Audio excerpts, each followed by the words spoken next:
भारत और न्यूजीलैंड ने ऐतिहासिक फ्री ट्रेड एग्रीमेंट पर हस्ताक्षर कर दिए हैं। इसके तहत न्यूजीलैंड को होने वाले 100% भारतीय निर्यात पर टैरिफ छूट मिलेगी।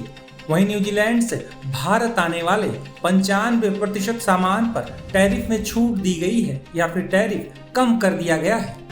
वाणिज्य मंत्री पीयूष गोयल और न्यूजीलैंड के कॉमर्स मिनिस्टर टॉड मैकले की मौजूदगी में समझौते पर हस्ताक्षर किए गए हैं। दोनों देशों के बीच ये वार्ता 2010 में शुरू हुई थी, लेकिन 9 राउंड के बाद इसे 2015 में रोक दिया गया था। मार्च 2025 में इसे फिर से शुरू किया गया और पिछले साल दिसंबर में इसे अंतिम रूप दिया गया।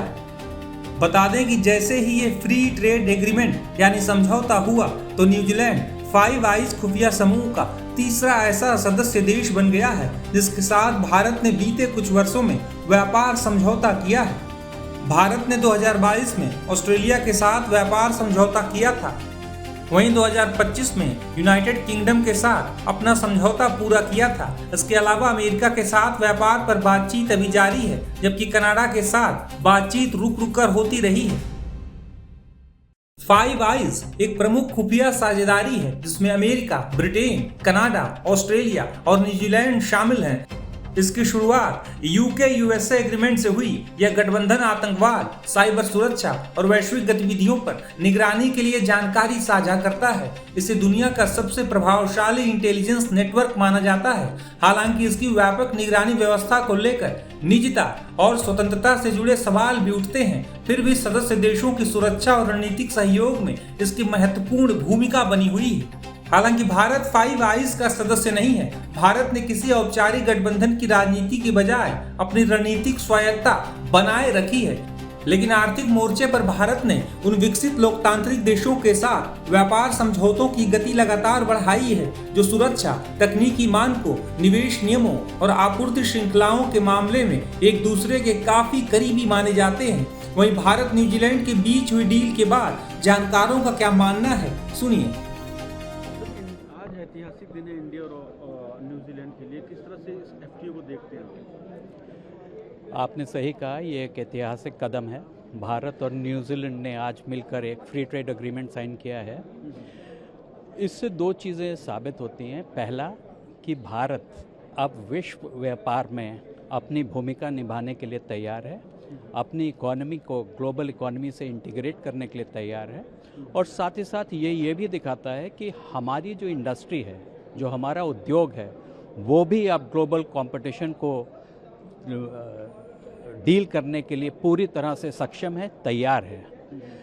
ये डील जो आज साइन हुई है, ये बहुत से नए आयाम भारतीय एक्सपोर्टरों के लिए खोलेगी, विशेषकर उन क्षेत्रों में जो लेबर इंटेंसिव हैं, चाहे टेक्सटाइल्स हो, गारमेंट्स हो, फुटवेयर हो, जेम्स एंड ज्वेलरी हो। इन सभी क्षेत्रों में हमारे जो एक्सपोर्टर्स हैं उनको लाभ होगा। साथ ही साथ इसमें स्टूडेंट्स और जो हमारे प्रोफेशनल्स हैं उनके लिए भी बहुत से प्रोविजंस किए गए हैं, उनको भी लाभ होगा। स्टूडेंट्स को पढ़ाई करने के बाद कार्य करने का वहाँ पर न्यूजीलैंड में अवसर मिलेगा। और साथ ही हमारे प्रोफेशनल्स, चाहे आयुष के इंस्ट्रक्टर्स हों, योगा टीचर्स हों, म्यूजिशियंस हों, उनको भी वहाँ जाकर कार्य करने का अवसर मिलेगा।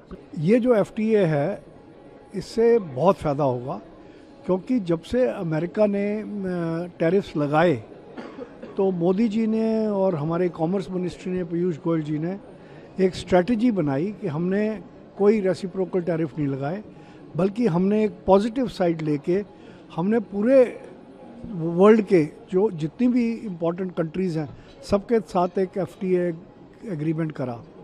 तो पहले हमने यूके से करा, फिर पूरी यूरोपियन यूनियन से करा, और इसी तरीके से हमने बहुत सारे देशों के साथ करा है, और अब न्यूजीलैंड के साथ करा है।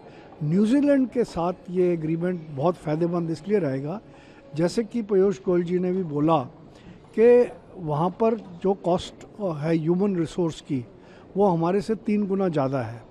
हमारे पास स्किल और जितने यूथ है 30 इयर्स के अंडर, तो ये एक बहुत पोटेंशियल और कॉस्ट इफ़ेक्टिव वे है कि आप अपना मैन्युफैक्चरिंग बेस इंडिया में सेटअप करें। इसकी क्या एडवांटेज होगी? एक तो इंडिया 1.4 बिलियन लोगों की मार्केट है, फिर हमारे साथ हमारे 40 कंट्रीज से ऊपर का हमारा FTA है, 48 कंट्रीज से, जिसमें अफ्रीका भी आ गया, मिडल ईस्ट भी आ गया, यूरोप भी आ गया और अमेरिका भी आ गया। तो ये एक बेस बन जाएगा न्यूजीलैंड के लिए पूरी वर्ल्ड के साथ ट्रेड करने के लिए।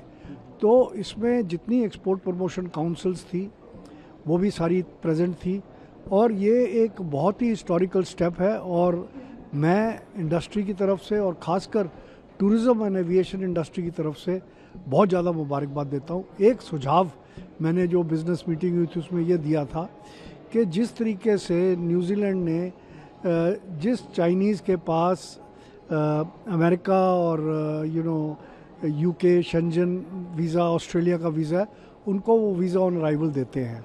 इसी तरीके से मैंने सजेस्ट करा है कि इंडिया को भी, इंडियन जो भी है जिसके पास US वीज़ा है, शेंजन वीज़ा है, ऑस्ट्रेलिया वीज़ा है, UK वीज़ा है, उनको वीज़ा ऑन अराइवल देना चाहिए। इससे जो टूरिज़्म है न्यूजीलैंड का वो बहुत ज़्यादा बढ़ेगा। अभी सिर्फ 70,000 इंडियंस हर साल न्यूजीलैंड जाते हैं, जबकि ऑस्ट्रेलिया कोई 550,000 लोग जाते हैं हर साल। तो ये भी वहाँ जा सकते हैं, न्यूजीलैंड में साइड ट्रिप कर सकते हैं और इंडिया से भी बहुत ज़्यादा होगा। एयर न्यूजीलैंड के जो CEO आए हुए थे उन्होंने मेंशन करा है कि वो बेंगलोर, दिल्ली और मुंबई में अपने दफ्तर खोलेंगे और अभी वो इमीडिएटली फ़्लाइटें नहीं शुरू कर रहे क्योंकि उनका कोड शेयर एग्रीमेंट है एयर इंडिया के साथ। और एयर इंडिया की फ़्लाइट्स जो ऑस्ट्रेलिया जाती है वहाँ से अगर किसी ने न्यूजीलैंड जाना हो तो वो एयर न्यूजीलैंड पे जा सकता है। इसी तरीके से उन्होंने बताया कि स्कॉट जो एयरलाइन है सिंगापुर की लो कॉस्ट एयरलाइन, उनके साथ भी उनका कोड शेयर एग्रीमेंट है।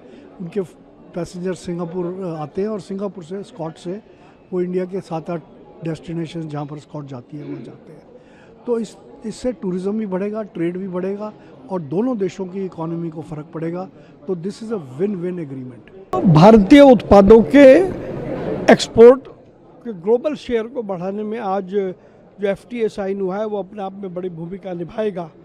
भारत बड़ी संख्या में हमारे बहुत से उत्पाद हैं, जैसे टेक्सटाइल है, फार्मास्यूटिकल्स है, इसके अलावा हमारे AI और सॉफ्टवेयर सॉल्यूशंस हैं, वो हम न्यूजीलैंड को एक्सपोर्ट कर सकते हैं।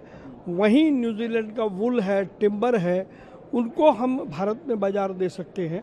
तो इस नाते से जो FTA हुआ है वो अपने आप में ऐतिहासिक और प्रधानमंत्री नरेंद्र मोदी जी के मार्गदर्शन में और हमारे केंद्रीय वाणिज्य मंत्री पीयूष गोयल जी जिस तरह लगातार विभिन्न देशों के साथ FTA कर रहे हैं, तो भारत पूरे विश्व में ट्रेड और इंडस्ट्री के लिए एक बड़ा हब बन रहा है। यूथ के लिए क्या अपॉर्चुनिटी है ज़रा? और देखिए, इसमें जो FTA आज हुआ है उसमें बहुत सारे सेक्टर्स ऐसे हैं जहाँ पर स्टार्टअप है, हमारा यूथ है, हमारे वीमेन एंटरप्रेन्योर हैं, वो उनकी बड़ी भूमिका हो सकती है। और निश्चित रूप से हमने ये तय किया है कि confederation of all India traders के माध्यम से आज जो FTA हुआ है, इस FTA को हम डिकोड करेंगे और डिकोड करके देश के कोने कोने में लोगों को पहुंचाएंगे ताकि लोगों को इसका लाभ मिल सके।